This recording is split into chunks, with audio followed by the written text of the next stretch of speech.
Today we're working on radial and ulnar deviation of the wrist. Last week we went through flexion and extension. This is the other planes of motion that the wrist moves through, and we also need to focus on building strength through there, especially if you take part in striking or grappling sports. The wrist is definitely going to be one of those key resilience sites we need to address. Now I'm using a sledgehammer again in order to get a nice training stimulus through this area.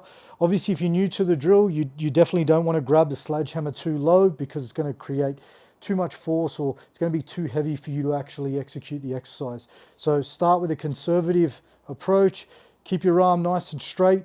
From here, I'm thinking about pointing my thumb towards the floor to get a nice stretch through the radial part here of the wrist, all the way up the forearm.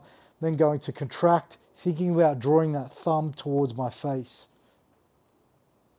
Now to work on ulnar deviation, I'm going to do pretty much the exact same thing. The only difference is I'm working this part of my forearm here, and I'm going to think about drawing my pinky up towards my elbow as I contract.